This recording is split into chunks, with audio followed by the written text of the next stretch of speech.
Terima kasih pemirsa, Anda masih bersama kami dalam Berita Papua. Untuk Anda yang baru bergabung, kami akan menyajikan kembali 3 berita utama hari ini.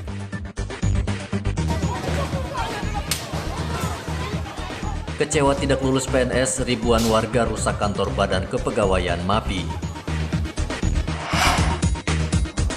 Praktek ilegal selama 2 bulan, seorang dokter gadungan ditangkap polisi. 53 karyawan PT Freeport positif COVID-19, Satgas minta seluruh karyawan wajib tes swab.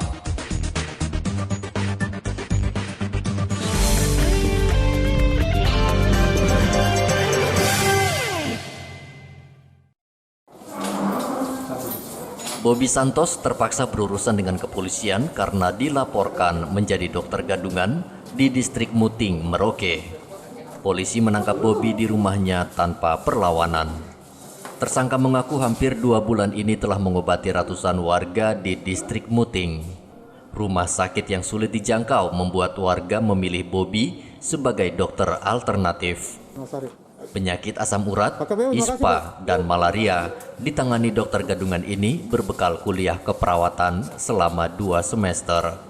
Dorang tahu dari mana kalau kamu bisa obat begitu? Dorang hanya saya bantu, saya punya obat yang saya punya jaga diri itu. Saya bantu. Baru kasih dia. Baru kasih nah dia selanjutnya itu. ada orang lagi datang, kau obati lagi begitu. Kau kasih obat lagi. Iya. Kau suntik orang berapa banyak memang? Saya suntik itu tidak banyak, Pak. Itu memang 1 jarum memang kau pakai bergantian. Iya. Kenapa begitu? Karena apa? Artinya 1 jarum suntik saya kau pakai untuk berapa orang ganti-gantian begitu ya? Iya. Jadi ganti 1 kali pakai untuk berapa puluh orang begitu ya? Iya. Kenapa memang tidak ada cadangan jarum? Tidak ada. Tidak ada. Ya. Terus obat-obat selanjutnya kau dapat dari mana? Saya beli di market. Di market di sana juga? Iya. Kau kasih tarif berapa 1 orang tarif? 1 kali berobat? 1 orang 60.000. 60.000? Ada yang 100. Oh gitu. Paling mahal berapa? 100 itu? Paling mahal itu 150. Terus kau obat itu mereka sembuh atau ada yang kembali lagi? Ada yang sembuh.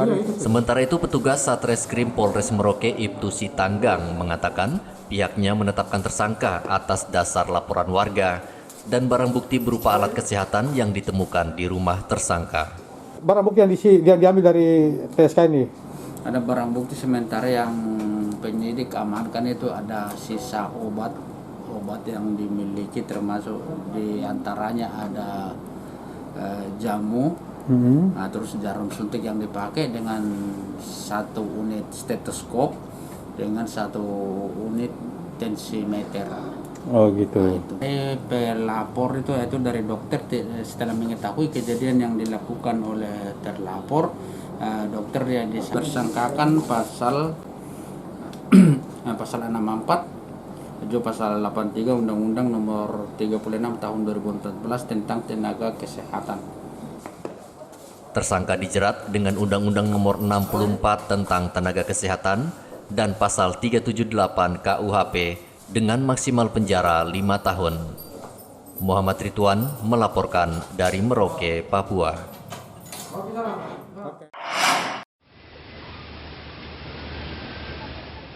Angka kasus COVID-19 di lokasi tambang PT Freeport meningkat. Satgas COVID-19 Mimika minta seluruh karyawan lakukan tes swab. Dari data Satgas COVID-19 Mimika, dari 98 pasien positif COVID-19, 53 diantaranya adalah karyawan PT Freeport. Juru bicara Satgas COVID-19 Mimika dalam pertemuan membahas new normal di salah satu hotel, meminta manajemen PT Freeport mewajibkan seluruh karyawannya tes swab agar klaster COVID-19 di area tambang bisa ditekan. Setiap pelaku perjalanan yang akan turun maupun pergi ke Tembagapura, dari dan ke Tembagapura harus tetap dengan PCR. Kemudian tadi dalam pembahasan tim gugus ini telah diarahkan oleh Bupati Mimika dan akan dipertimbangkan oleh PT Freeport Indonesia untuk akan ada tes massal PCR. Dan saya pikir itu salah satu langkah yang sangat baik supaya bisa memotret Kalau hari ini PCR hanya dilakukan khusus untuk karyawan yang akan cuti dari dan ke Tembagapura, tapi ini akan kita lakukan untuk semua dan tentu saja akan terintegrasi dengan program kesehatan dan keselamatan kerja K3. Nah, oleh karena itu untuk di Timika tetap new normal, tetapi untuk di wilayah Tembagapura tetap PSBB. Sementara itu perwakilan PT Freeport Indonesia, Joni Lingga, mengaku 53 karyawan yang bekerja di tambang tidak menunjukkan gejala sehingga tidak dirawat di rumah sakit. Minggu terakhir ini bertambah memang cukup tinggi, tetapi tidak ada seperti yang saya sampaikan tadi, tidak ada yang dirawat di dalam bangsal rumah sakit, semuanya diisolasi, jadi menunggu sembuh. Mungkin 2 minggu sudah sembuh lagi, makanya kami yakin dalam 2 minggu ini jumlahnya akan menurun lagi nanti. Kemarin itu tinggi karena kita memang tracing dari yang sudah terpapar sebelumnya, gitu ya. Dan ada jumlah juga karyawan yang mau naik ke Timika, kan sebelum naik di PCR. Mereka terpapar positif, tapi sudah kebanyakan sembuh juga. 13 orang sekarang yang di Mil 38 dan menunggu sembuh juga. Tidak ada yang dirawat di klinik Kuala Kencana atau yang rumah sakit tempat itu. Enggak ada.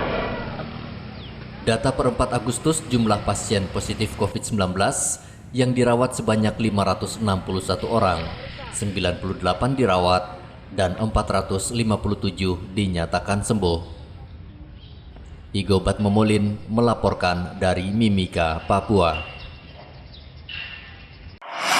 Tertular kepada kau Leonardus ya. Ya adik-adik ingat, itu masker. Ratusan anak di Kampung Lepro, Merauke senang dapat bantuan masker dan vitamin dari organisasi istri TNI di Merauke. Anak dan orang tua sengaja dikumpulkan di halaman Puskesmas Kampung Lepro untuk diberikan pemahaman bagaimana menerapkan protokol kesehatan yang benar. Iya, kami persilakan kepada juga Mulai dari cuci tangan dan wajib pakai masker jika beraktivitas di luar rumah. Kita minta terima kasih kepada pemerintah yang telah kasih bantuan kepada masyarakat kecil, khususnya anak-anak dalam kegiatan OAC. Ya, kita terima kasih banyak karena selama ini bantuan-bantuan seperti ini tidak ada untuk kami masyarakat di sini, terutama untuk anak-anak kami. Dan kami karena caranya mencuci tangan, anak-anak yang belum tahu mencuci tangan bisa mencuci tangan dengan baik dan cara menggunakan masker dengan baik. Apalagi sekarang ini? Ya, di mana sekarang musim corona atau COVID-19, jadi kami masyarakat di sini menjaga dan waspada kepada penyakit COVID-19 atau corona. Yang diberikan adalah alat kebersihan, kemudian bahan makanan dan facial. Berapa banyak ini Bu paketnya?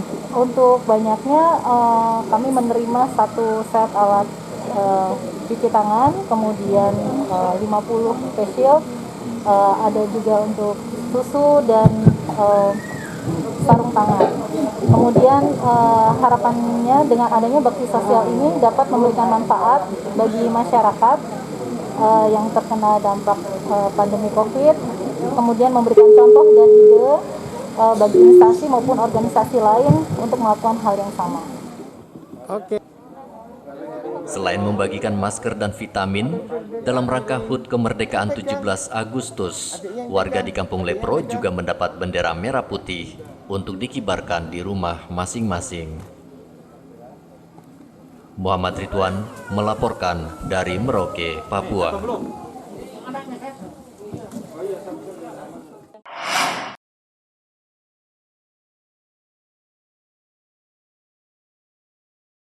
Venue akuatik yang berada di Kampung Harapan, Kabupaten Jayapura mendapat sertifikat sebagai kolam renang dengan standar Olimpiade oleh Federasi Renang Internasional FINA.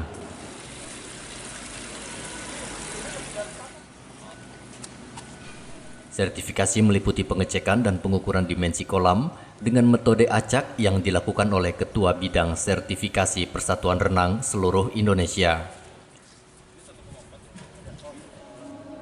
Berdasarkan hasil pengecekan dan pengukuran tersebut, disimpulkan bahwa kolam tanding venue akuatik PON Papua telah sesuai dengan standar internasional yang ditetapkan oleh FINA. Wakil Ketua Umum PRSI Sarman Simanjorang mengatakan investasi infrastruktur olahraga yang dibangun Kementerian PUPR berstandar internasional ini diharapkan dapat menjadi investasi prestasi olahraga di Papua, khususnya renang. Secara resmi kita melakukan sertifikasi berstandar internasional kolam renang PON Papua. Jadi tadi itu pada prinsipnya sudah sesuai dengan standar internasional. Tadi hitungannya hanya mili. Kalau senti mungkin bisa batal. Jadi tadi hanya mili. Mili itu masih masuk toleransi mereka. Jadi artinya ini adalah merupakan salah satu yang bersejarah. Harapan kami dari PBPRSI yang pertama adalah mudah-mudahan dengan adanya kolam renang yang berstandar internasional ini akan mampu melahirkan atlet-atlet dari Papua yang nantinya mampu membawa nama daerah dan juga nama bangsa dan negara di tingkat internasional. Yang kedua, harapan kami juga dari PBPRSI bahwa agar kolam renang ini dapat betul-betul dimanfaatkan dan dirawat dengan baik. Karena di Indonesia belum banyak yang punya seperti ini. Pembangunan venue akuatik menghabiskan 401 miliar rupiah yang dibangun sejak tahun 2018. 3 dari 4 venue olahraga yang dibangun Kementerian PUPR secara fisik telah selesai lebih cepat dari jadwal, yakni kolam renang, arena akuatik, dan arena kriket dan hoki. Hendra melaporkan dari Kabupaten Jayapura, Papua. Pemirsa, informasi tadi sekaligus mengakhiri jumpa kita dalam Berita Papua. Saya Graciela Taime mewakili seluruh tim redaksi yang bertugas menyampaikan terima kasih. Selamat beraktivitas, sampai jumpa. Wanyambe.